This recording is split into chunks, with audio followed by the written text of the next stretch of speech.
नमस्कार मंडळी, Shri Swami Samarth. Knowledge path या चॅनलमध्ये आपले स्वागत आहे. आज आपण लक्ष्मी प्राप्त कशी करायची किंवा त्यासाठी काय काय मार्ग आहेत याबद्दल विचार करणार आहोत.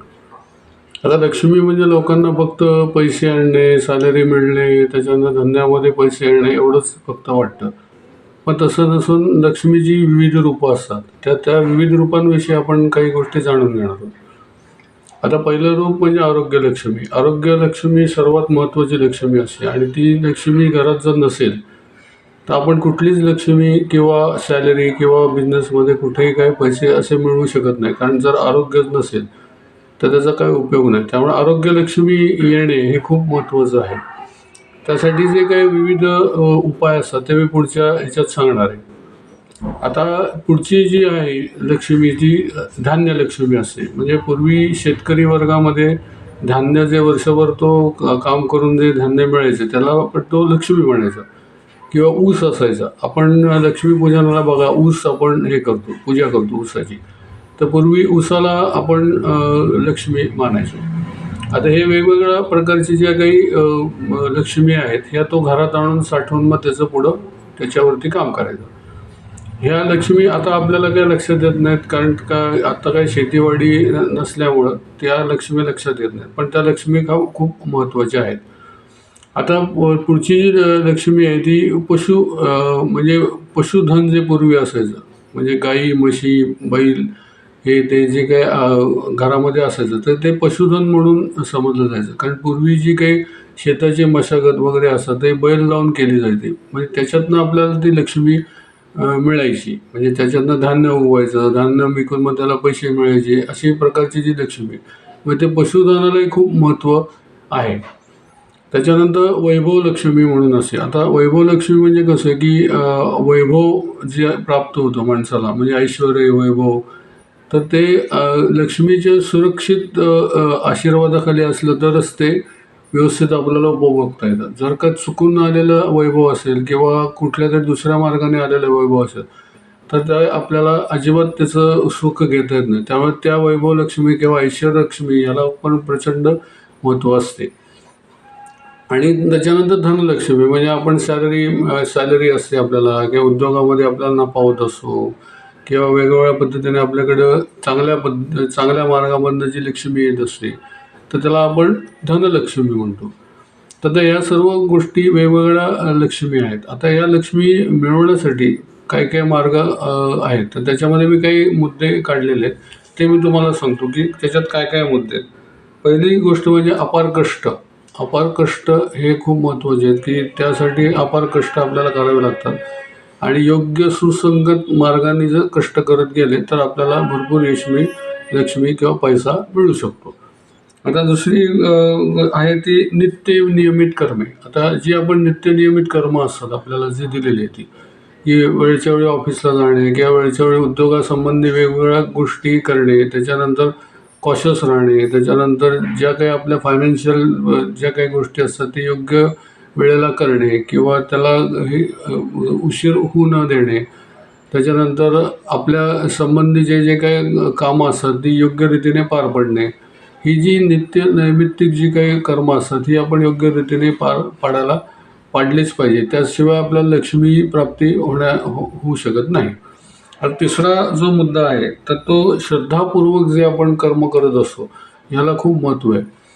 आता हल्ली काय आहे की कर्म म्हणजे लक्ष्मी मिळवायची म्हणून ती आपलं जायचं, म्हणजे लक्ष्मी मिळवण्यासाठी जायचं एवढंच असतं फक्त. ती श्रद्धापूर्वक मिळवणं खूप महत्त्वाचं आहे. ती आपली आई आहे आणि आईची सेवा कशी करतो आपण, तर त्या पद्धतीने त्याची सेवा करणं खूप महत्त्वाचं आहे. तर म्हणजे की त्यामुळे ती आई नेहमी लेकराकडे राहते. तर ती त्या पद्धतीने आपल्याकडे जर राहिली तर ती चिरकाळ आपल्याकडे टिकू शकते.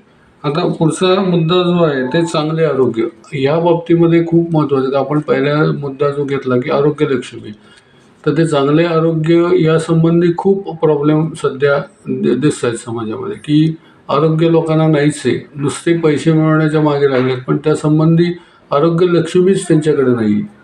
तर त्यामुळे आरोग्य लक्ष्मीला किती महत्त्व आहे हे तुम्हाला आत्ता लक्षात येईल की ते जर नसेल तर काहीच उपयोग नाही. आणि ती लक्ष्मी मिळवण्यासाठी पुढचे काय काय आता मी सांगणार आहे याच्या पुढे काय काय मार्ग आहेत. तर ते मी सांगितलं ते तसं तुम्ही करून बघा, म्हणजे तुम्हाला त्याचा चांगला उपयोग होऊ शकतो. आता पुढचं जो अगदी महत्त्वाचा मुद्दा आहे ती म्हणजे स्वच्छता. घरामध्ये जी स्वच्छता असते, आता स्वच्छता म्हणजे फक्त पुसणे, घर पुसणे, त्याच्यामध्ये सुगंधी अत्तर लावणे वगैरे म्हणजे स्वच्छता, ही स्वच्छता आहेच. पण ती तेवढीच स्वच्छता नसते. तुमच्या घरातली जी हवा आहे किंवा तिथलं जे सानिध्य आहे हे सुद्धा स्वच्छ होणं खूप महत्त्वाचं आहे. तर त्यासाठी जी नैमित्तिक जी पूजा कर्म आहेत किंवा ज्या काही सत्यनारायण किंवा पूजा करणे घरामध्ये, ही जी नैमित्तिक कर्म आहेत ही करत राहिल्यामुळे तुमच्याकडे जी म्हणजे हवेमध्ये जी काही निगेटिव्हिटीज असतात त्या निघून जायला मदत होते. म्हणजे आपण जसे घर साफ करत असो तसे आपण जर का तुमच्या घरातले जे वातावरण आहे, हवेतील वातावरण की जे वातावरण आहे हे शांत राहणे चांगले आहे, किंवा भांडणतंटे कमी होणे किंवा घरातले म्हणजे जे अन्नधान्य आहे ते वाया जाणे वगैरे ह्या सगळ्या गोष्टी घडत असतात. तर त्या वाया न देणे किंवा घरामध्ये अन्न म्हणजे हे खराब होत असतात, म्हणजे जेवण खराब होत असते किंवा जास्त जेवण केले जाते म्हणजे ते टाकून द्यावे लागते वगैरे वगैरे, असे जे काही प्रकार घडत असतात तर ते शक्यतो न घडावे. म्हणजे कशी ती लक्ष्मी स्थिर होऊन आतमध्ये येत असते. तर हे वेगवेगळे उपाय आहेत. आता याच्यासाठी उपाय काय करायचे, तर ते थोड्या उपायासंबंधी मी काही छोटे छोटे उपाय असतात लक्ष्मी टिकण्यासाठी. तर लक्ष्मी टिकण्यासाठी पहिला उपाय म्हणजे दानधर्म करणे. दानधर्माने लक्ष्मी तुमच्याकडे चिरकाळ टिकत राहते. आता काही लोक मला प्रश्न विचारतात की अहो काका माझ्याकडे पैसेच येत नाही तर मी दानधर्म कुठून करू. तर प्रत्येकाला माझं असं म्हणणं आहे की त्याच्याकडे पैसे येत नाही असं जो म्हणतो तर मला याच्यावरती विश्वास नाही बसत. कारण पैसे येत नाही असं होत नाही कधी.